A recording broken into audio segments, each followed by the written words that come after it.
Claudio Antonio Pérez. Buenas tardes, creo que pega un poquito más por la hora. Muy contento de poder compartir hoy acá con el vicepresidente segundo de la legislatura, el legislador Ariel García, quien es un amigo personal, y darles la bienvenida a todo el público en general, a los señores concejales de las municipalidades que ya se han nombrado recién, al señor secretario de la Facultad de Arte, que de alguna manera es un representante por parte de la Universidad Nacional de Tucumán. Quiero felicitar la iniciativa del señor legislador García, como así también dar la bienvenida y felicitar al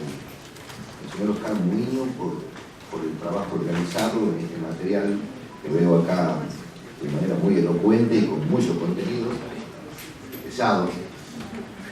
Quiero agradecer la presencia y la visita también del presidente del Instituto Moisés Levenson, señor Rossi, muchas gracias por acompañarnos hoy acá. Y bueno, la verdad que no es para menos resaltar que nada más y nada menos que el Poder Legislativo, la Casa del Pueblo, la Casa de la Democracia por excelencia, este lugar donde hoy nos damos cita, que ha sido llamado por esta casa el Salón de la Memoria, y qué mejor que en el Salón de la Memoria hacer eco de nuestra memoria en cuestiones que han sido de una significativa trascendencia a lo largo de nuestra historia. Sobre todo en este punto, y celebrando de alguna manera los 100 años de la reforma universitaria, movimiento indiscutido latinoamericano que se genera ya por el año 2018, 1918, no sin tener en cuenta que el presidente Irigoyen ya en el 16 había dado muestras acabadas de su interés por transformar todo lo que eran los sistemas educativos y ayornando los tiempos en aquel momento como la base del sistema educativo argentino, lo que llevó que ya por el año 18 estas ideas de reforma en la universidad hayan generado como producto resultados de enfrentamiento entre reformistas y no reformistas, el sesgo clerical que tenía una presencia pétrea en lo que era el manejo de las universidades, movimiento que de alguna manera tuvo su epicentro en la provincia de Córdoba y que de ahí se extendió a lo largo y a lo ancho del país, a todas las universidades. Creo que lo que tenemos que exaltar es que nuestras universidades hoy han tenido la oportunidad de pasar una transformación, un proceso de democratización que ha traído el mejor aire a todas las comunidades para poder tener un acceso a la educación pública de nivel universitario con todos los paradigmas y los valores de la democracia que hoy debemos cuidar y seguir defendiendo día a día. Por lo tanto, de pasar a ser entidades que tenían un régimen unívoco y unilateral en la toma de decisiones, pasar a ser instituciones que estén comandadas tanto por las autoridades como por el estudiantado, por los consejos, por las representaciones, por los estudiantes, la participación y llegar a fenómenos sociales como el de hoy, que nosotros los argentinos nos podemos dar el lujo de decir que nuestras universidades son públicas y gratuitas. Creo que este es el marco de lo que queremos evocar y que sirve de trampolín para que venga a decorar esta reunión, esta maravillosa obra, que espero que sea de uso y lectura y de los mejores resultados para nuestra tarea y nuestro pensamiento. Vuelvo a repetir mis felicitaciones al señor Muñoz por su autoría y nada, sigo muy feliz de estar acá con todos ustedes y que en esta casa pasen este tipo de hechos. A mí me pone orgulloso como representante de este poder y espero que tengamos una jornada de mucha instrucción personal, desde lo espiritual, desde los recuerdos y de la exaltación de los valores que se han ido ganando a través de la batalla de la historia. felicidades para todos los que estamos aquí presentes y en especial a las personas que nos traen este material. Gracias.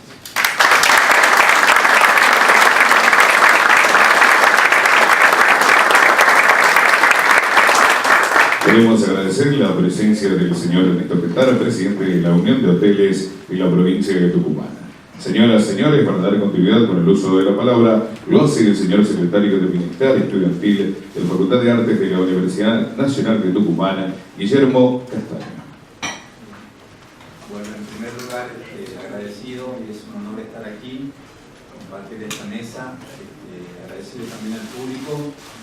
y bueno, al legislador Eli García que nos acompañó en esta gestión de traer a Oscar y bueno, a Hernán para la presentación de este libro que, como decía aquí, tiene un importante valor académico y de registro de parte de nuestra historia del movimiento estudiantil. Bueno, hoy queremos rescatar esos valores que están plasmados aquí en las más de 900 páginas y que nos contaba Oscar lo complicado que fue, pero bueno, no existe otra obra de tal magnitud, así que bueno, hoy es un día de celebración aquí en Tucumán. Esta obra ya se presentó en otras universidades. Bueno, y la ONT está acompañando este proceso de difusión, digamos, de estos valores que tuvieron estos jóvenes hace 10 décadas y que, bueno, hoy seguimos luchando por estos postulados. Bueno, sin más preámbulo, quiero decir, bueno, que esta mesa va a tener cierta interacción, así que, bueno, va a haber preguntas para el público y que, bueno, sigamos aprendiendo juntos. Muchas gracias.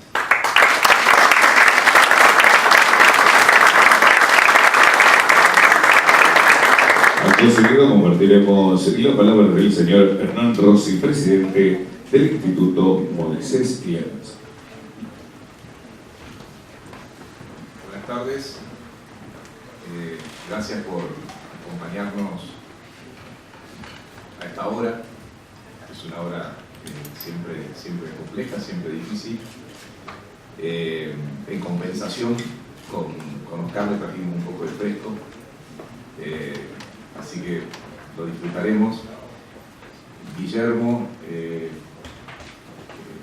Claudio, Moisés y sobre todo Ariel García, a quien conozco desde hace bastante tiempo, de la militancia en la Juventud Radical. Cuando Ariel terminaba, yo empezaba, pero él empezó más joven, yo empecé más viejo a militar en la juventud, con lo cual no somos tan, somos más bien de la misma generación. Muchas gracias por la iniciativa de presentar esta obra, La Guerra de los 100 Años, aquí en Tucumán y en particular, como bien decía el señor secretario, aquí en la Casa del Pueblo, en la legislatura tucumana. Comentaba más temprano con Oscar que yo, que soy del interior, pero que estoy radicado hace bastante tiempo en la ciudad de Buenos Aires y que he tenido el orgullo de ser legislador de la ciudad de Buenos Aires, las legislaturas en el interior son extremadamente importantes. Por allí, en la ciudad de Buenos Aires, se pierde un poco más en esa vorágine política de la ciudad de Buenos Aires, pero las legislaturas en el interior son extremadamente importantes, por lo cual para nosotros tiene una enorme significación esta iniciativa que ustedes han tenido, la gentileza que han tenido de presentar este libro aquí, y con Oscar estamos enormemente agradecidos. Un agradecimiento más, quiero agradecer especialmente también a mi amigo Esteban Varela, que está por allí, que ha militado en el movimiento estudiantil y en la Franja Morada contemporáneamente conmigo, y que también ha trabajado para que hoy estemos aquí con Oscar. Gracias, Esteban, no te veo, pero muchas gracias. Yo voy a contar brevemente un poco la historia detrás del libro, brevemente, muy cortito, porque seguramente todos queremos escuchar a Ariel y a Oscar, ¿no? Hace algo así como 2 años, con el presidente de la FUA y con el secretario general de la Franja de ese momento, pensamos que no podía encontrarnos el centenario de la reforma universitaria sin un relato que pudiese recoger todo lo que había ocurrido en estas décadas. Nosotros lo pensábamos un poco más desde la perspectiva de la Franja Morada, entonces lo primero que le pedimos a Oscar es un libro de los 50 años de la Franja, y Oscar con mucho tino nos devolvió un libro de la reforma universitaria, que son 50 años más, pero él lo explica muy bien. Él explica que era imposible escribir la historia de los últimos 50 años sin contar la historia de los 50 años anteriores. Y la verdad que esa sana ambición de Oscar lo que nos demostró es que no nos habíamos equivocado al pensar en él para semejante tarea, para escribir semejante obra. Y Oscar logra escribir un texto maravilloso, y ya solamente con leer el prólogo, al empezar, es imposible no sentirse emocionados y no sentirse de alguna manera también conmocionados por lo que Oscar nos propone en esas primeras hojas de su texto. Oscar no hace un relato del movimiento estudiantil exclusivamente vinculados a los reclamos y a las demandas de cada momento histórico propiamente de la vida de un estudiante universitario. Oscar dice en ese prólogo, con una fuerza que conmueve, dice, casi al finalizar el prólogo: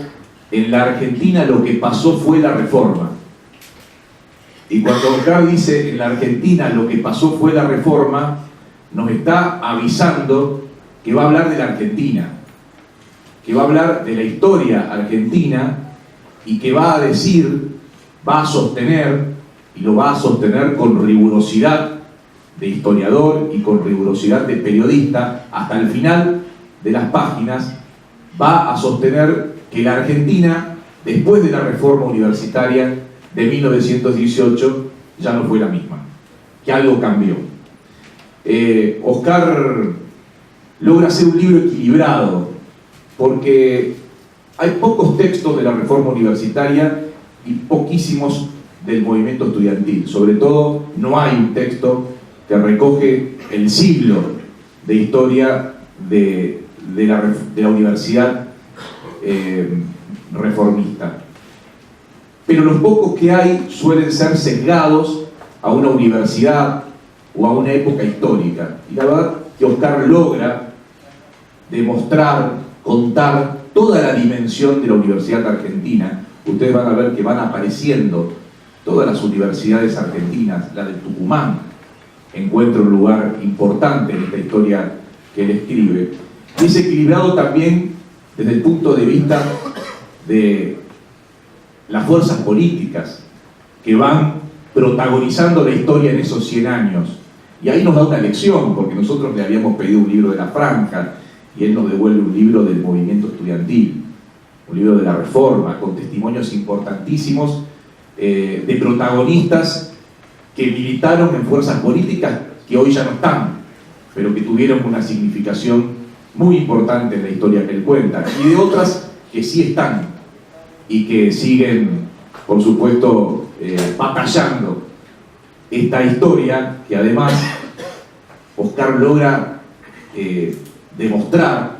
que no ha terminado, que sigue, que está viva. Uno, cuando termina de leer el libro, tiene la sensación de que fue parte de esa guerra, pero que esa guerra no terminó, que hay marchas y contramarchas, avances y retrocesos, momentos heroicos y también algunos momentos en los cuales quizás el movimiento estudiantil, no porque lo quisiera, pero porque así le salió, visto con los años, quizás no estuvo exactamente en el lugar que debió estar. Oscar lo cuenta muy bien a lo largo del libro. No nos hace una historia edulcorada, nos hace una historia rigurosa de lo que fue el derrotero del movimiento estudiantil en estos 100 años. Así que yo no voy a contar mucho más del libro porque está Oscar para hacerlo y porque seguramente todos ustedes en algún momento lo van a poder leer. Yo les recomiendo que lo hagan. Oscar pide disculpas por lo extenso, pero yo les digo, se lee rápido, se lee veloz, porque es un libro de historia, es un libro del movimiento estudiantil, pero profundamente encarnado en la historia de nuestro país. Y quizás, para terminar, y esa lucha que no ha terminado y esa guerra que continúa, decir que lo que uno encuentra, o por lo menos lo que yo he encontrado, en cada una de las etapas de la historia del movimiento estudiantil, es que el movimiento estudiantil siempre quiso y sigue queriendo protagonizar la historia del país, la historia de la patria, y siempre lo ha intentado hacer, aún a veces equivocándose, lo ha intentado hacer desde la defensa de los valores más sanos, la defensa de la democracia, la defensa de los más humildes, la defensa de los desposeídos, siendo la universidad quizás un lugar de privilegio. Bueno, los estudiantes que ha dado esa universidad, un lugar de privilegio en términos de que, aunque la educación sea gratuita, ¿no? Llegar a ella siempre es difícil, no llega hasta el último argentino, y quizás ese sea el gran objetivo hacia adelante. Pero el movimiento estudiantil siempre pensó que la universidad debía estar abierta a todos, a lo largo de las distintas épocas, desde que eran, como dice Oscar, un puñadito de estudiantes en 2 o 3 universidades nacionales y algunas provinciales, hasta hoy, que tenemos, luego del menemismo y luego del kirchnerismo, una cantidad enorme de universidades, pero ese es otro debate, ¿no? Son más de medio centenar las universidades nacionales que hoy tenemos en nuestro territorio, y miles de estudiantes que pasan por ellas cada año. La Federación Universitaria Argentina ha aprendido mucho, y sobre todo, y quizás con el impulso que le dio Raúl Alfonsín a la restauración de la reforma en las universidades públicas argentinas, fue una de sus primeras acciones de gobierno, ¿no? Creo que la segunda o la tercera, estuvo el tema del juicio a las juntas, y allí nomás el decreto de intervención de las universidades para luego que ellas marcharan hacia su normalización. Esa acción tempranera de Raúl Alfonsín en los tiempos de la fundación de la democracia permitió que la FUA también se construyera de otra forma, con mucha mayor institucionalidad. Por supuesto que las agrupaciones políticas habíamos aprendido de la noche oscura que se había cernido sobre la Argentina. Desde entonces, y salvo alguna breve excepción que ya a esta altura es anecdótica, todas las fuerzas políticas están contenidas dentro de la Federación Universitaria Argentina. Hay elecciones, cuando las elecciones se pierden, se entregan los centros, y cuando las federaciones se pierden, se entregan las federaciones, y eso fue algo muy difícil de conquistar. Esa normalidad institucional de la FUA, creo que, y ya para terminar, es además un excelente lugar de formación de los nuevos líderes que la democracia argentina necesita para el futuro. Muchísimas gracias.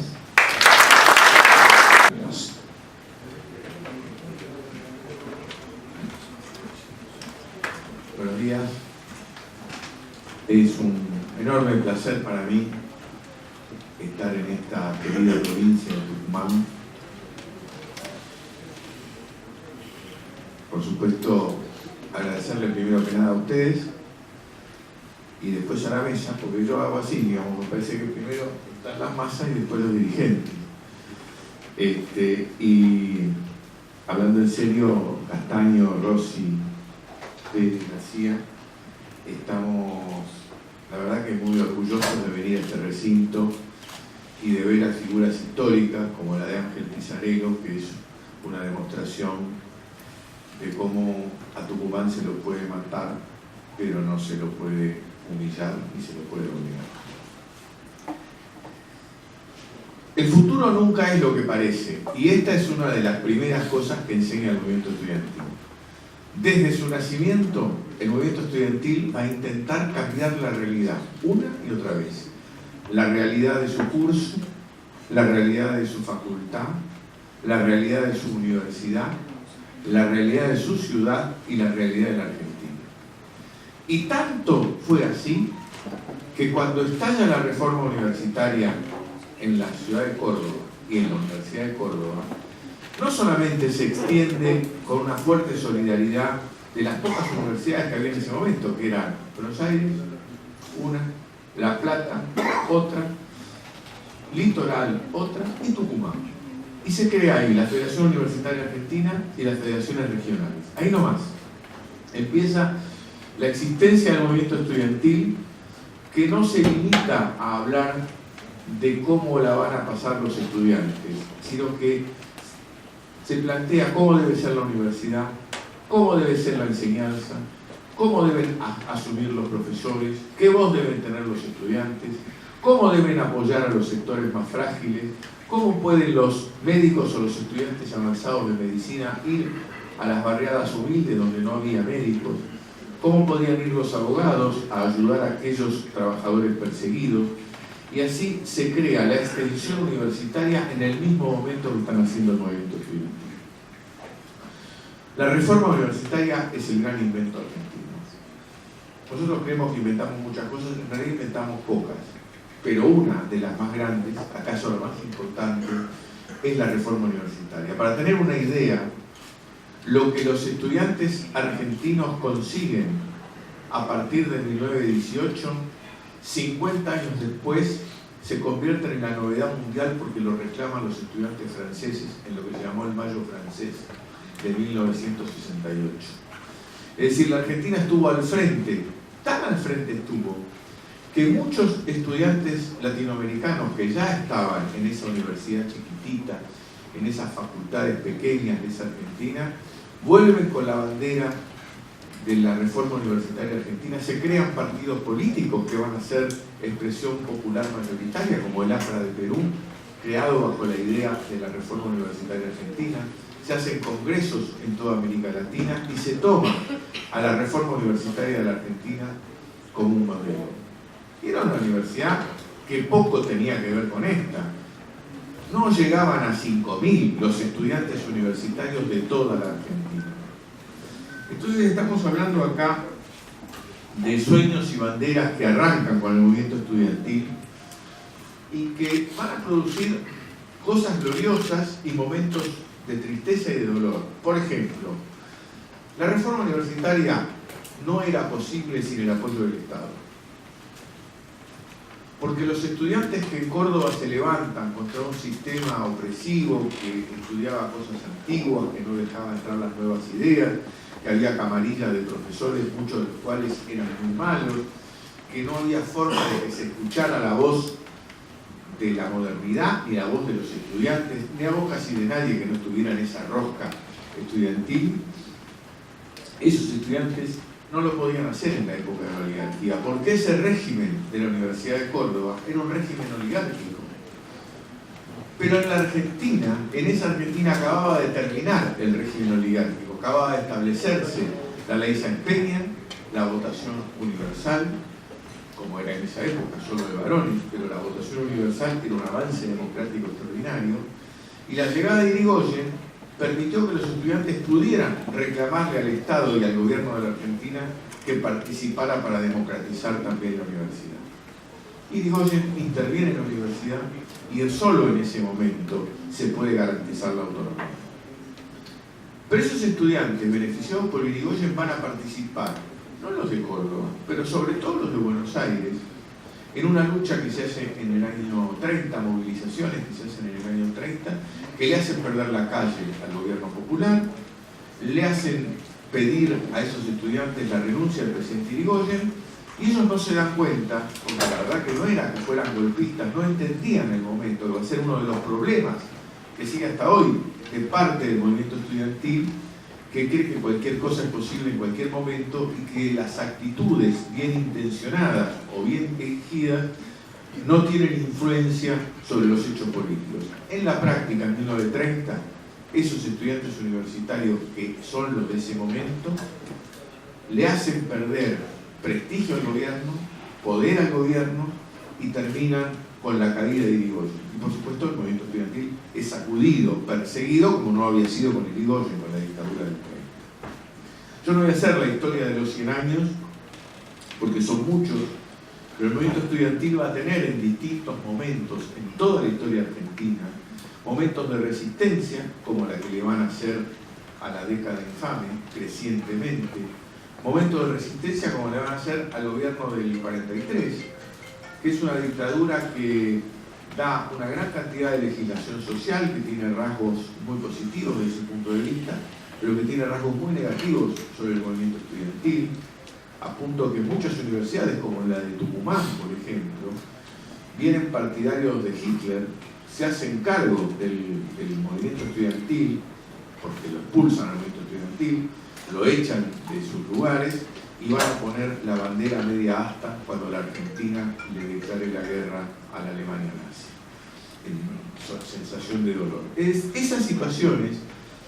van a producir una ruptura entre el movimiento estudiantil y el golpe del 43 que se va a extender con el peronismo. El peronismo contesta con alpargatas sí, libros no, que es una de sus peores consignas, dolorosamente, de esa primera etapa.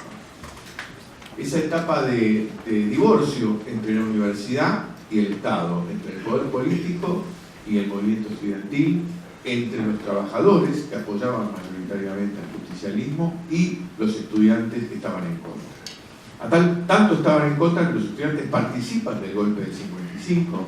y le reclaman al gobierno nacido del golpe del 55 el control de las universidades. En algunos lugares lo consiguen. Y arranca ahí un movimiento estudiantil vinculado con un movimiento docente que recién en ese momento se consolida la reforma. Es decir, la reforma universitaria que arrancó en el 18 necesitó 40 años para poder establecer un sistema de gobierno en general tripartito, cada universidad tuvo su sistema, pero tripartito de avance tecnológico, de avance en la discusión de las ideas, de un pluralismo como pocas veces se había visto. Y esa universidad gloriosa, digamos, desde el punto de vista de sus logros, fue arrasada por una dictadura militar, que es la del 66, que veía a la universidad como un peligro, que por eso mandó a la policía a pegarle a los estudiantes que estaban resistiendo la intervención en la universidad, y que no se fijaron en ese momento, en esa Argentina salvaje que da un golpe, esa que da el golpe del 66 en junio y en julio ataca a la universidad, que la Argentina estaba dejando de ser el país líder en América Latina. Argentina en 1960 tenía 180.000 universitarios, Brasil tenía 95.000 y México 77.000. Es decir, la Argentina tenía más estudiantes universitarios que Brasil y México juntos, a pesar de que tenía mucha menos población. Y eso empieza a cambiar en ese momento del golpe del 66, donde además la Argentina pierde para siempre una enorme cantidad de intelectuales, de cerebros, de docentes. Uno de ellos es Milstein, que va a ser premio Nobel, para poner un ejemplo, y nunca más yo creo que se va a recuperar de ese enorme golpe. Pero esos estudiantes que son sacudidos, golpeados, intervenidos, se convierten en un modelo extraordinario de resistencia. El golpe del 66 fue uno de los golpes más absurdos de la historia argentina, pero fue uno de los más consentidos. Hubo una terrible acción psicológica de la gran prensa para favorecer el golpe, hubo una participación de la banca para favorecer el golpe, la gran industria farmacéutica para favorecer el golpe. El campo favoreció el golpe en su mayoría, lamentablemente. El movimiento obrero, el sindicalismo en su enorme mayoría apoyó ese golpe. Y entonces, cuando prácticamente toda la sociedad, porque los que no estaban encuadrados en estos grupos, lo vieron con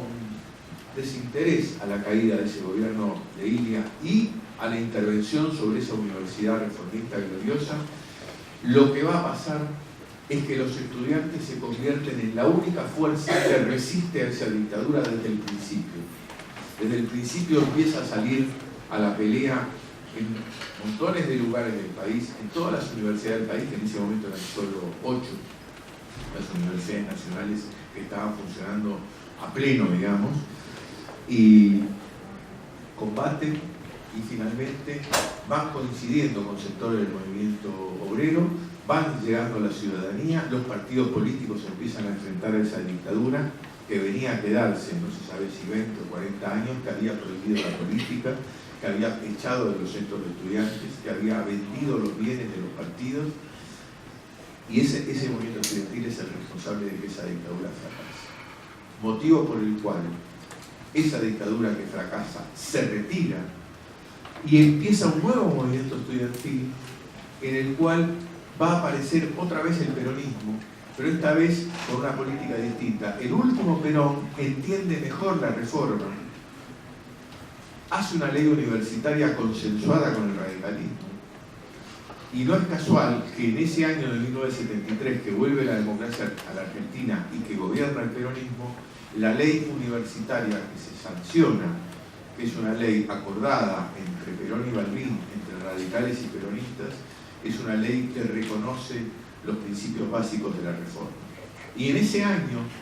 Franja Morada, por primera vez, conquista la Federación Universitaria Argentina, que retiene hasta hoy. Es ese movimiento estudiantil tan glorioso el que va a ser masacrado por la dictadura del 76, que es la más salvaje que conoce la Argentina. No voy en este salón de memoria a recordar cuáles fueron sus atropellos a los derechos humanos, pero ese movimiento estudiantil va a ser el más golpeado por la dictadura. La mayor cantidad de víctimas o son estudiantes directamente o acaban de recibirse y son profesionales recién salidos de la militancia universitaria, o son trabajadores, empleados y obreros que se han proletarizado y han ido a militar por distintas fuerzas políticas, donde son secuestrados. Entonces aparece la lista obreros, empleados, profesionales, pero muchos de ellos eran estudiantes o acababan de dejar de ser estudiantes. Es decir, que el tributo de sangre que entrega el movimiento estudiantil a la dictadura militar es enorme. Entramos por fin, y por suerte, en el año 83 en una etapa diferente, distinta, novedosa. Otra vez el movimiento estudiantil fija el carácter del tiempo, fija cuáles son las banderas de su época y acompaña masivamente la vuelta a la democracia y tiene gran importancia en la victoria electoral de Alfonsín en ese momento. Y a partir de entonces, más allá de algunas idas y venidas, todo el movimiento estudiantil va a entender que la institucionalidad es lo principal, que la violencia no resuelve los problemas, sino que trae más derrotas y dolores. Y el conjunto del movimiento estudiantil, que antes a veces no quería participar en los centros de estudiantes, que decía que había que juntar cuadros para la guerra, que decía que había que pelear por la vuelta de Perón, decide que los centros de estudiantes, las federaciones regionales y la Federación Universitaria Argentina son el lugar donde se disputan las ideas,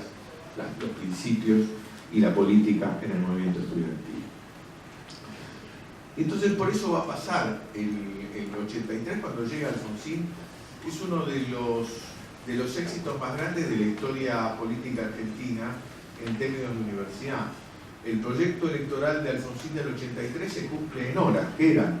había que sacar a la policía, terminar con las persecuciones, la prohibición al movimiento estudiantil, los cupos, los aranceles, todo eso se resuelve inmediatamente. Una harta tarea de reconstrucción del tejido dañado, y en la mayor parte de las universidades del país se intenta no hacer lo que se venía haciendo, que cuando alguien ganaba, echaba a todos los profesores que estaban antes y ponía a los propios, y a su vez los propios eran echados cuando venía otro, y se empieza a hacer un análisis mucho más racional de los concursos, un análisis caso por caso, y a partir de entonces, más allá de las injusticias, ¿no?, que lamentablemente siempre ocurren, el régimen, se establece un régimen aceptable que nunca había existido durante tanto tiempo y que se está llegando, digamos, hasta el día de hoy. Eso es la historia, más o menos, el muy grande rasgo del movimiento estudiantil. Pero yo quiero recordar partes, no sé si es una audacia de mi parte recordársela a ustedes, de la enorme importancia del movimiento estudiantil tucumano. Primero porque ustedes saben que a la Argentina la inventan entre el 25 de mayo de 1810 y el 9 de julio de 1816, es decir, los lugares centrales donde se hace la independencia de la Argentina son la ciudad de Buenos Aires y la ciudad de San Miguel de Tucumán. Ese congreso que declara la independencia del 16, ese mismo congreso es el que va a decidir la primera creación de una universidad en la Argentina. Venía de la época española la Universidad de Córdoba y después todas las otras universidades quedaron fuera de lo que era el virreinato. Pero en el año 19, ese congreso, el mismo congreso que ha declarado la independencia, aprueba el proyecto de gobierno para la fundación en Buenos Aires de una universidad que va a ser la Universidad de Buenos Aires. Un siglo después, cuando estalla el movimiento estudiantil con la reforma universitaria de Córdoba en 1918, había 3 universidades nacionales, como dijimos antes: Córdoba, Buenos Aires, La Plata, y 2 provinciales, Litoral y Tucumán. Y nada más. Y los estudiantes que sesionan en el primer congreso de la FUA, primer congreso de estudiantes universitarios, en julio del 18, impulsan esa unidad del movimiento estudiantil en una época que, por supuesto, no había internet y eran muy difíciles las comunicaciones, y que empieza el movimiento estudiantil a funcionar. En Tucumán, la universidad ha sido inaugurada como universidad provincial en 1914, muy poquito antes, pero el rector, Juan Terán, pide la nacionalización de la Universidad Provincial de Tucumán y lo apoya tanto la Federación Universitaria de Tucumán como la FUA. Se nacionaliza en el 21. Es un Tucumán extendido porque la idea original era una Universidad de Tucumán que abarcara prácticamente todo el norte argentino, que tuviera una imbricación en un sentido histórico y no en el simple sentido geográfico de las fronteras de esa época. En 1929 renuncia Terán y asume el primer rector reformista de la Universidad de Tucumán, que es Julio Breves, que creo que acaba la universidad de sacar una historia rescatando ese momento y esa figura. Ya ha cambiado la Universidad Argentina, gracias a la reforma universitaria, a los principios y al gobierno democrático de Irigoyen y de Alvear. Los 4.000 alumnos de 1910 han pasado a 14.000 cuando está terminando esa etapa. Parece poco, pero el aumento es del 40%. Después de la caída de Irigoyen, también la Universidad de Tucumán sufrió. Y hubo un comisionado, cuyo nombre voy a omitir, pero en el libro está, que dijo que la participación estudiantil en el gobierno de la universidad era anarquizante, por lo cual sugirió la clausura de la universidad. Todo empeora, como ya dijimos, en el año 43, cuando grupos simpatizantes de la Alemania nazi se hacen cargo también de la Universidad de Tucumán y de la provincia de Tucumán. La idea de ese momento era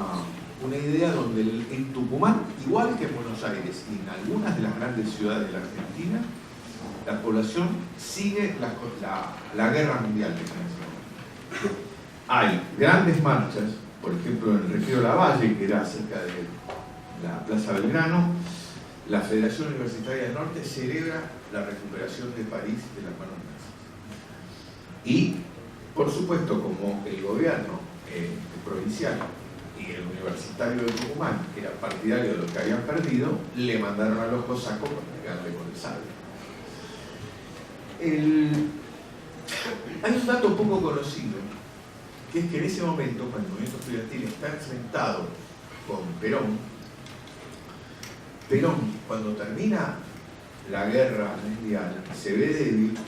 y admite la idea del reformismo. Hace una propuesta y elogia las conquistas que el movimiento estudiantil ha logrado con la reforma universitaria. Critica a los que quisieron hacer la universidad intransigentemente medieval, que habían sido sus amigos de antes de ayer, y destaca que se devolvió la autonomía a la universidad, cosa que se hace rápidamente, y que va a volver a reimplantar el voto estudiantil. Pero el movimiento estudiantil ya está jugado contra Perón, tanto acá en Tucumán como en el resto del país. Trata de apoyar las marchas contra Perón, el golpe contra Perón de octubre del 45, festeja esos datos, y bueno, cuando el 17 de octubre Perón vuelve, la pelea sigue, campaña electoral, Federación Universitaria Argentina, también el movimiento estudiantil de Tucumán apoya a la Unión Democrática pierde, y Perón, que tenía la mano pesada, bueno, ustedes son enemigos míos, yo los trato como adversarios. Y empieza ese modelo de enfrentamiento que Tucumán vuelve a tener suerte, porque en esos rectores que en general eran muy malos, que no creían en la reforma, no le daban juego al movimiento estudiantil, eran anacrónicos, había baja calidad y eran bastante alcahuetes del poder. En Tucumán hay una gestión que es debatida, pero que es la de Horacio de Escole, pero que trae profesores de todos lados, proyecta la ciudad universitaria, trae biólogos alemanes y de otros países que digamos, estaban buscando empleo después de la guerra. El Instituto Lilo se convierte en la gloria que fue durante toda su etapa, y trae incluso urbanistas italianos, algunos antifascistas como Tedeschi. Cuando cae Perón y empieza esa etapa de la reforma universitaria tan vistosa, que en general se enfoca a la ciudad de Buenos Aires, la Universidad de Tucumán también tiene momentos gloriosos. Y tiene momentos gloriosos que no son solo historias, sino que parecen tan cercanos a la problemática de hoy, como que a iniciativa de la Universidad de Tucumán se busca de qué modo se pueden rescatar de un modo razonable, bueno para el erario público, los recursos del subsuelo que se habían descubierto poco tiempo antes. Entonces, se crea un ente autárquico que se va a llamar Yacimientos Mineros Aguas de Dionisio, que va a ser armado por la universidad, compartido con la nación y con la provincia de Catamarca, donde estaba el grueso de los recursos. Es decir, minería, recursos naturales, control estatal, ambiente sustentable, hace 60 años. La problemática en la región sigue presente. Esa gloriosa conquista no es la única de esa época de la Universidad de Tucumán. La Universidad de Tucumán también es el eje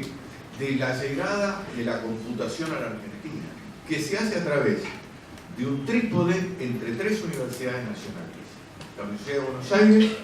la Universidad del Sur, que es una flamante universidad,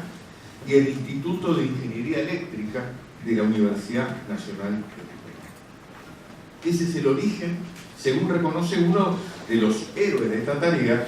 que se llama Nicolás Babini, y es una de las personas que escribió un libro contando este extraordinario éxito. Al mismo tiempo que esto pasaba, nacían o se desarrollaban en Tucumán fuerzas políticas del movimiento estudiantil extraordinariamente importantes. No las voy a mencionar a todas, pero por ejemplo, en el carnaval del 64 se reúnen en San Javier 5 dirigentes que van a crear lo que va a ser el Movimiento Nacional Reformista a nivel nacional. Se reúnen acá y acá se resuelve eso. El integralismo era una fuerza muy importante que tenía control en la universidad en los años 60. La Franja Morada, que arrancó, discúlpenme, el nepotismo con uno de ellos, sus fundadores del Primo Mío, Carlos Muñoz, que algunos recuerdan con cariño, todavía hoy. El Turco Chevaya, que creo que iba a venir y no pudo, de Carlos Campero. Pero también otras fuerzas políticas, el MENAP, la línea independiente de Ceboani, con dirigentes como Rosa Nasís, que fueron muy importantes en la revolución. Incluso lo que después va a ser el Partido Revolucionario de los Trabajadores arranca ganando el Centro de Estudiantes de Ciencias Económicas de Tucumán contra el reformismo y contra el humanismo, que fue cuando lo que va a ser el PRT tenía una política de masas, lo cual revela también que te va mejor cuando tenés una política de masas que cuando te aislás de los centros del colectivo. Y en el 66 también Tucumán vuelve a dar un signo de su deseo de enfrentar cualquier dictadura cuando el rector de la universidad, Eugenio Flavio Virla, quiero mencionarlo, no quiso aceptar como simple delegado del poder militar y renunció. Y Tucumán y la dictadura del 66 tiene una relación que es como la del movimiento estudiantil, pero con sus características. El presidente dictador Onganía asume el 28 de junio de 1966. Como dije antes, con el aplauso de o la indiferencia de gran parte de la sociedad argentina. El 9 de julio de ese 1966, 2 semanas después, viene a celebrar aquí a Tucumán el aniversario, que era el 150 aniversario de la independencia argentina. Y parece que el pueblo de Tucumán pareciera que lo recibió muy bien. La novedad que no sabía es que inmediatamente después de ese acto, a las pocas semanas, se clausuran 11 ingenios azucareros y empieza uno de los dramas mayores de la historia de Tucumán, donde la pérdida de empleos, según algunos cálculos, es de 50.000 puestos de trabajo, 120.000 hectáreas de cultivo, 10.000 pequeños cañeros independientes, que eran un hallazgo humano. Esa es la forma del cañero independiente. Y que era además la ruptura definitiva del proyecto del 80, porque la generación del 80, a pesar de su aspecto oligárquico, se basaba en los ganaderos de la Pampa Húmeda, Buenos Aires, Santa Fe, Córdoba, más los viñateros mendocinos y los ingenios tucumanos, que habían sido protegidos hasta que esa dictadura del 66 decide destruirlos. Ya en esa época, la Universidad Argentina tiene otros números. Hay alrededor de 205.000 estudiantes universitarios en las universidades nacionales, casi 10.000 son de Tucumán, 90.000 de la capital, 35.000 de La Plata, 22.000 del litoral, 20.000 de Córdoba. Estos son los números grandes de las grandes universidades argentinas. Pero esa ciudad de Tucumán, esta provincia de Tucumán, que había aplaudido a Onganía el 9 de julio del 66, se levanta en contra del cierre de ingenios, y a partir de ahí es uno de los ejes de enfrentamiento, de erosión.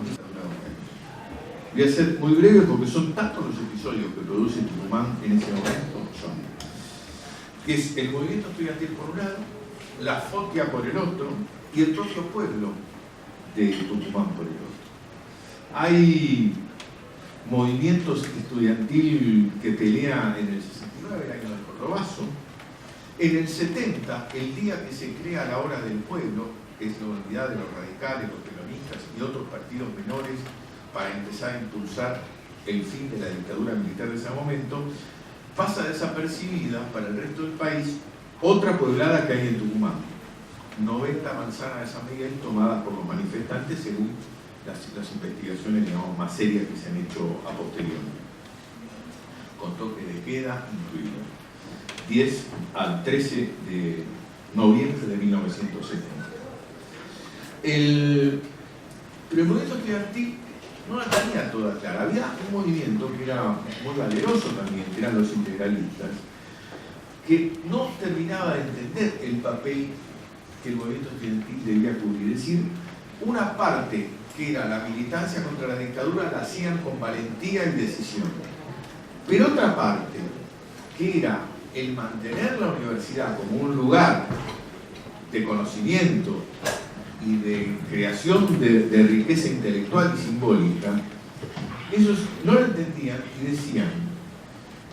el poder estudiantil es un absurdo. ¿De qué poder estudiantil hablan? El poder de tener más aulas, más libros, más presupuesto, luchar contra el régimen consiguiendo la democracia en la universidad. La isla democrática lo único que puede hacer es conseguir un poder que nos sirve. Debemos transformar la mentalidad estudiantilista y lograr que cada lucha por un problema nuestro, por pequeño que sea, esté enmarcada en el contexto global que configura todo proceso de liberación. De otro modo, le hacemos sin querer el juego a la dictadura. Aspirar a la democratización de la universidad es retroceder. Fíjense el error que había en gente muy bien intencionada. De todos modos, las dos cosas van a pasar. El movimiento estudiantil va a seguir pidiendo y logrando mejor calidad académica, mayores derechos gremiales y mayor poder interno, y va a seguir discutiendo y enfrentando a la dictadura, a tal punto que en junio del 72 hay una especie de tercer tucumanazo que los más veteranos lo recordarán como el quintazo, que se toma la quinta agronómica. Y que 1.500 estudiantes se atrincheran, 400 terminan presos, cobran, etc. Después los años 70 fueron también duros para la Universidad de Tucumán, porque fueron la interna del Estado llevado al movimiento estudiantil y sobre todo al control de la Universidad de Tucumán. Repasemos que le pasaron cosas como la casa del decano de la Facultad de Derecho en San Javier, que fue arrasada por una bomba, otra bomba en su domicilio de la ciudad, la AAA entró en Filosofía y Letras, y hubo pintadas y atentados en diversas sedes universitarias que van a prefigurar la AAA y lo que va a ser la feroz represión de esa época, a tal punto que renuncia el rector de la universidad. Después del operativo Independencia no voy a hablar, ustedes saben mejor que nada, y como dice un investigador tucumano que ha investigado este tema, se llama Roberto Pucci, la Universidad Nacional de Tucumán ostenta el triste récord de ser el centro universitario con mayor número de desaparecidos de todo el país. Un homenaje también, como dije al principio, a Ángel Pizarello, que tuvo un papel central, además en la formación de Franja Morada, por el apoyo que le dio, sobre todo del partido. Y cuando llega la democracia, en 1983, no es casual que el primer congreso reorganizador de la Federación Universitaria Argentina se haga acá, en la ciudad. Esta historia riquísima, que yo he dado unas pinceladas muy escasas, pero que tal vez ya se está haciendo demasiado largo, termino con dos conceptos. Primero, la Argentina es una sociedad compleja, plural, y no puede estar atada a una versión única de la historia. Lo han pretendido diversos gobiernos, salvo en general los gobiernos radicales, lo han pretendido casi todos, los peronistas y los no peronistas. No puede haber un solo relato porque no hay una interpretación única, hay variedad. Esa variedad no incomoda, no debe ser vivido como algo negativo y mucho menos como una tragedia. Es el fracaso de una interpretación facciosa que en el fondo lo que quiere es despreciar la opinión del otro. Y el discurso único, o la pretensión de discurso único, porque nunca va a llegar, es más peligroso cuando se hace desde el Estado, porque desde el llano nadie tiene poder para instalarlo. La historia argentina demuestra a las claras que siempre debe haber un lugar para todos, porque si no, los enfrentamientos conflictúan la situación, la empeoran y lo que termina resultando es algo más dañino para el conjunto. Como decía hace 35 años Raúl Alfonsín, no hay dos pueblos, hay un solo pueblo en su magnífica diversidad. ¿Qué hacemos con Mauricio? El primer gobierno de la historia con mayoría de ministros que no vienen de la universidad pública, sino de la universidad privada y la empresa privada. ¿Qué hacemos con Mauricio? Ese será otro día. Gracias. Escucharlo a Oscar y que esté justamente en la Casa del Pueblo, en este piso que le venía contando el Salón de las Memorias que ha instituido la legislatura de Tucumán para poner en valor la historia de hombres y mujeres que pagaron con su vida la lucha a la que hacía mención recién Oscar. Y la verdad que yo no podría empezar mis palabras sin primero agradecer la presencia de todo y cada uno de ustedes, pero muy especialmente al autor de este libro que es extraordinario, y como decía mi amigo Claudio, pesado. Sí, claro que es pesado porque hay mucha materia gris, hay una historia que merece ser revisada, estudiada y sobre todo considerada por nuestra generación y por las generaciones venideras, y que los hombres pasan, pero estos son testimonios que quedan para toda la vida, para siempre, y que es importante ese esfuerzo intelectual que se ha desarrollado en esta obra magnífica que pone nada más y nada menos en valor los 100 años de la reforma universitaria. Así que yo agradecerle a Esteban Varela, que es un amigo de la militancia, que ha hecho posible que tanto Hernán como Oscar estén acá presentes, al secretario de Bienestar Estudiantil de la Facultad de Arte de la Universidad Nacional de Tucumán, Guillo Castaño, un amigo también de la militancia que nos está acompañando y que, como bien también lo dijo Claudio, una manera de decir que con su presencia la universidad acompaña, la Universidad de Tucumán, tan rica en su historia, que puede acompañar la presentación de este libro en Tucumán. Y como no podía ser de otra manera, que esté acá el secretario de la Cámara, mi amigo Claudio Pérez, es una muestra clara de que la síntesis que yo podría empezar por comentar de este libro es de que esta guerra de 100 años se enriquece justamente por un profundo espíritu democrático. Y justamente que esté el secretario de la Cámara acá es una muestra evidente de lo democrático que es este poder del Estado, como es la legislatura de Tucumán, a donde se ven reflejadas las diferentes ideas y pensamientos políticos que forman parte de un cuerpo colegiado como es el Poder Legislativo. Así que yo agradecerle a Claudio, agradecerle a Travedera, el presidente de la Cámara, de que nosotros podamos ofrecer esta presentación, esta magnífica presentación que ha hecho Oscar, para que todos, a través de ustedes y a los medios de comunicación presentes, puedan conocer lo que significa o lo que se interpreta en estos 100 años de la reforma universitaria. Pero también agradecerle a un amigo que viene de la militancia, como bien lo dijo él, cuando nosotros nos estábamos estábamos dejando la posta, venían ellos a tomar la bandera y a seguir sosteniendo la militancia, los sueños, las ganas de cambiar la realidad, como lo hacemos desde quienes iniciamos desde la juventud en la militancia política. Así que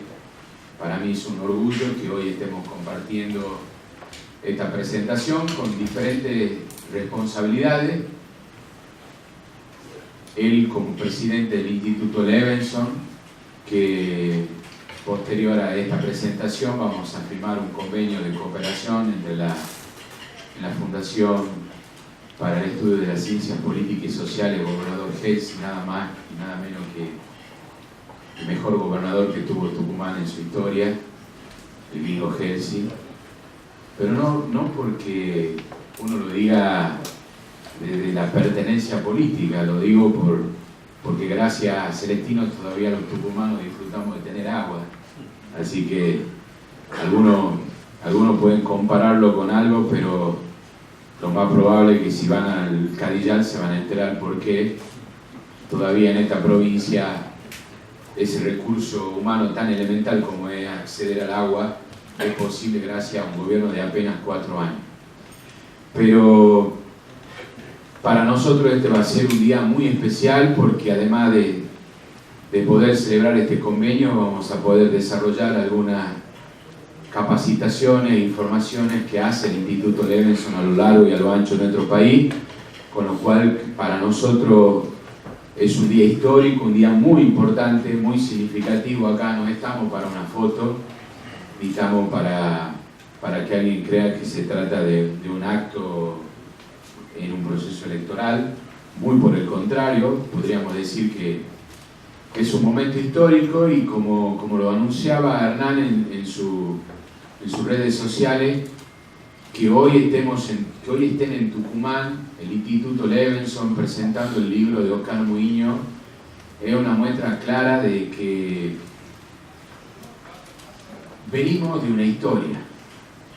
que no empezamos por una estrategia o por un marketing político, sino porque hay una historia que se enriquece con la lucha, con el esfuerzo y con la dedicación que han hecho muchos hombres y mujeres que algunos nos acompañan porque son parte de esa rica historia que representa el movimiento estudiantil en Argentina y que a pesar de sus años son el testimonio más claro de que a través de las universidades públicas se ha podido progresar en Argentina, se ha podido lograr el conocimiento y el desarrollo sobre todo de la educación, que para nosotros nada más y nada menos significa seguir poniendo en valor ese recurso tan importante para el desarrollo humano como es la educación. Hoy hablar de los 100 años de la reforma universitaria no podría hacerlo sin recordar que hubo justamente un presidente que fue un actor fundamental en ese proceso, porque quizás si no hubiese estado un hombre comprometido con lo nacional y con lo popular como fue don Hipólito Yrigoyen, como fue Juan Hipólito del Sagrado Corazón de Jesús Hipólito Yrigoyen, lo más probable es que los estudiantes en Córdoba no hubiesen tenido el acompañamiento que era necesario para poder sostener la reforma que se declaraba en el 18. Así que yo simplemente dejar algunas reflexiones. Después de lo enriquecedor de lo que dijo Oscar, me parece que es importante que nosotros no solo revisemos y pongamos en valor la historia, sino que tengamos presente lo que significa la educación para el ser humano. La educación es fundamental para la libertad. La educación es la que nos hace libres. Y hoy uno de los principales objetivos que tiene la agenda mundial, que nosotros la hemos establecido a través de una ley de esta legislatura, que es instituir los 17 Objetivos de Desarrollo Sostenible. Justamente uno de sus principales objetivos es la educación de calidad. Y la educación de calidad la da la universidad. Esa universidad que empezó allá por el 18 a cogobernar con la participación de los estudiantes. Y eso es lo que nosotros tenemos que poner en valor. No se trata de estudiantinas a donde creen de que teniendo la valentía de enfrentarse a la injusticia que puedan representar la diferente coyuntura de la vida, lo importante es que la defensa de la educación, luchar por la educación significa luchar para que cada individuo pueda tener la oportunidad de ser libre. De eso se trata. Los 100 años de guerra por la educación, los 100 años de la reforma universitaria justamente sintetizan eso, la posibilidad de que de manera democrática los estudiantes han hecho posible que hoy esa vieja lucha siga teniendo más valor que nunca. Muchísimo más valor. ¿Qué nos deja la historia, la experiencia de saber de que algunos que creyeron que a través de la organización armada se podía recuperar esa libertad, y otros que creían que a través de defender la vida se podía lograr la libertad? Y es por eso que nosotros, a 35 años de la recuperación de la democracia, poder tener la oportunidad de leer este libro es una oportunidad única, extraordinaria, que no tenemos que desaprovechar. Así que yo simplemente decirle que este libro puede pasar a ser uno de los libros más importantes que podemos tener en nuestra formación y sobre todo en lo que debe ser el enriquecer la historia que a los tucumanos, justamente como bien lo dijo Carl, nos ha tenido como pueblo, como uno de los grandes protagonistas del desarrollo de nuestra historia. Además de ser la provincia que garantizó la posibilidad de declarar la independencia, porque si bien es cierto comenzó allá con el primer grito de libertad en 1810, pero de no haberse ganado la batalla victoriosa de 1812, de aquel 24 de septiembre, como fue la batalla de Tucumán, donde hubo un pueblo que cuando Belgrano venía con órdenes de retroceder, prendiéndole fuego todo para que los realistas no pudieran tomar provisiones y de esa manera llegar a Buenos Aires, y así es la historia del éxodo jujeño. Cuando acá el pueblo de Tucumán se puso a la par de Belgrano y le dijo que íbamos a librar la batalla para que no siga avanzando el invasor, el reconocimiento que tuvo el pueblo de Tucumán no solo es ser parte de esa historia que después garantizó la independencia, sino que lo más importante es que el reconocimiento que recibió el pueblo de Tucumán es que nosotros pasamos a ser el sepulcro de la tiranía.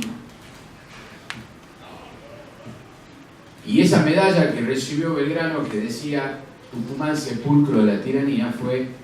fueron esas medallas de oro que Belgrano después la donó para que se puedan construir una escuela en Tucumán. Entonces, después hubo quienes desde la dictadura militar pretendieron cambiar la historia y quisieron reemplazar el sepulcro de la tiranía por querer llamarle sepulcro de la subversión. Se quisieron apropiar de la historia rica que tiene nuestro pueblo para distorsionarla y generar esta dicotomía entre estamos a favor de la vida y quienes ejecutaban la muerte. Así que para nosotros que hoy podamos estar en el Salón de la Memoria presentando el libro de Oscar Muiño, un hombre que enriquece la historia del movimiento estudiantil argentino, que va más allá de las banderas, de las pertenencias políticas que cada uno pueda tener, porque como bien lo comentó Hernán, no solo cuenta de los 50 años que aportó el brazo estudiantil del radicalismo a través de su organización estudiantil como es la Franja Morada, sino que fundamentalmente habla de todos los estudiantes, de todos los pensamientos políticos. La verdad que es un aporte, es una gran contribución que le estamos haciendo a poner en valor a los 35 años de democracia que transitan en nuestro país y que se recuperaron a través de ese gran presidente que hemos tenido los argentinos como fue Raúl Ricardo Alfonsín. Así que yo simplemente decirle, como dice la parte final del manifiesto liminar de la reforma, los dolores que nos quedan son las libertades que nos faltan. ¿Cuánto será de dolor que nos queda de que a 35 años de haber recuperado la democracia, a 100 años de esa reforma universitaria, si hay algo que le debemos al pueblo y a la democracia, es llenarla de un profundo contenido social.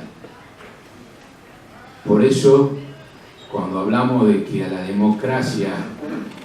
la vamos a fortalecer con más democracia y que debemos tomar el camino de la democracia social, creo que ahí le estamos escribiendo otro capítulo para el libro de Oscar Muiño que tiene que escribir, que hacemos con Mauricio. Muchas gracias.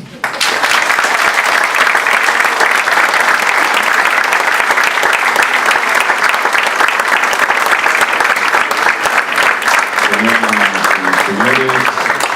acto seguido se procede a la firma del convenio marco de cooperación académica e institucional